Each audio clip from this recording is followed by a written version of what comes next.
नमस्कार मंडळी, शिवसकाळ.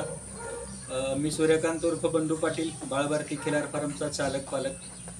दुधाबद्दलची म्हणजे खिलारच्या दुधाबद्दलची बरीच मिथ्या आहेत आणि ती आपण आजच्या व्हिडिओच्या माध्यमातून सोडवून घेऊयात, समजून घेऊयात.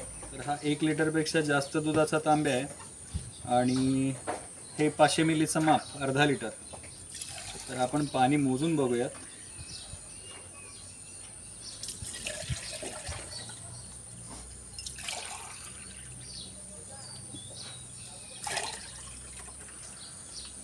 तर आपण पाहता इथे 1 लिटरपेक्षा जास्त मापाचा हा तांब्या आहे. तर आपण दूध काढून परत एकदा मोजून बघूया. ही चमी आपण ज्या गाईचं दूध काढतो त्याची कालवड आहे. तर जाऊयात पुढे.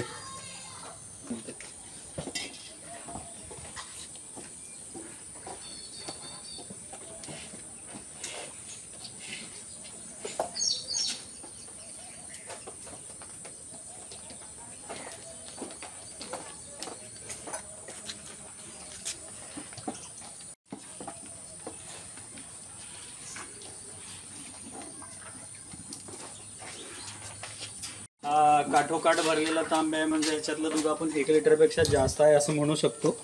पण ह्या दुधाची वास्तविकता आपण नक्कीच बघूयात.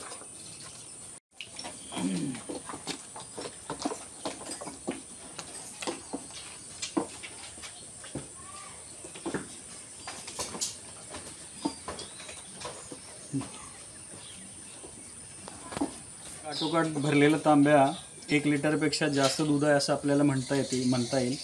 पण आपण थोडा वेळाला रेस्ट देऊयात आणि ॲक्च्युअल ह्याच्यामधून दूध निघतं किती ते पाहूयात.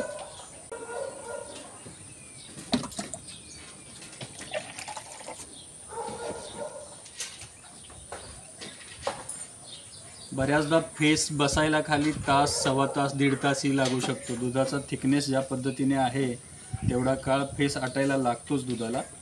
पण हे खूप खरं आहे की कुठल्या भांड्यात, म्हणजे साधारण गाईची चीळ जितकी मोठी असते किंवा सड कडक असतात, नरम असतात, चीळ लहान मोठी असते, त्या पद्धतीने भांड्यात फेस जमा होतो. भांड्याच्या दृष्टिकोनातून म्हणजे बादलीत जितकी लांबून चीळ पडेल तितकं अजून फेसाची क्वांटिटी जास्त असते. तर फेस आणि ॲक्च्युअल दूध ह्यामध्ये बरीचशी तफावत असते. काही लोकांचं म्हणणं असं आहे की 10% जास्त नसतं, काही लोकांचं म्हणणं आहे की 20% जास्त नसतं. मी म्हणतो मिनिमम 30-70 इतका फरक फेसात आणि दुधामध्ये, ॲक्च्युअल दुधामध्ये असू शकतो. तर थोडा वेळ अजून लागेल आपल्याला दूध बसायला.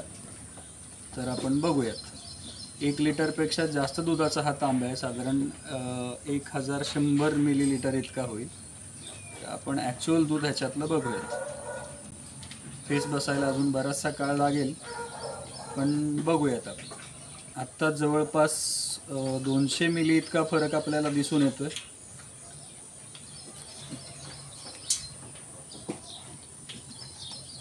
म्हणजे आपण जर जास्त वेळ रेस्ट दिलं तर फक्त दूध खाली राहतं आणि फेस सगळाच आटून जातो. याच्यात अजून फेसाचं प्रमाण बरंच आहे. थोडा वेळ जाऊ द्यात, आपण थांबूया.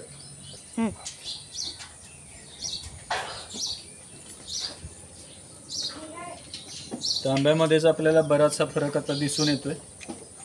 अजून 5-7 मिनिटांनी अजून फरक पडेल. अजून 5-7% तरी फेस आपल्याला तांब्यामध्ये दिसून येतोय. तोही जाईल, पण आपण बघूया.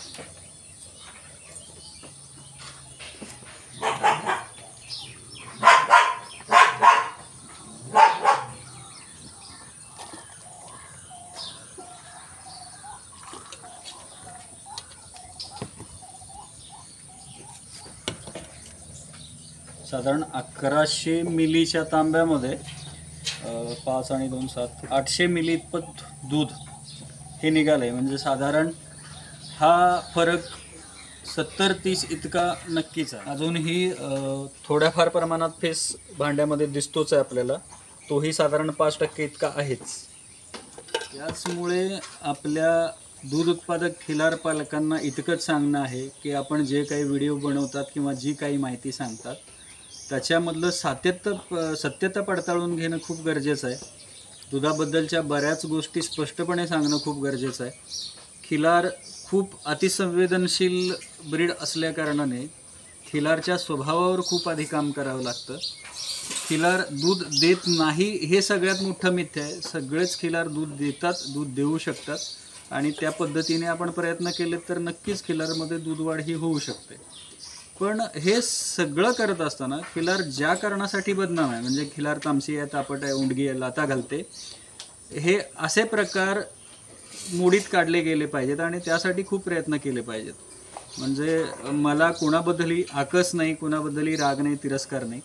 फक्त माझं म्हणणं इतकंच असतं की ज्या काही गोष्टी आपण माध्यमांवर मांडतो किंवा आपण सांगतो त्या गोष्टींचा इफेक्ट पाहणाऱ्या लोकांवर 100% पडत असतो. तेव्हा ती माहिती देताना ती चुकीच्या पद्धतीनं जाऊ नये एवढीच माझी विनंती आहे आणि एवढंच माझं सांगणं आहे.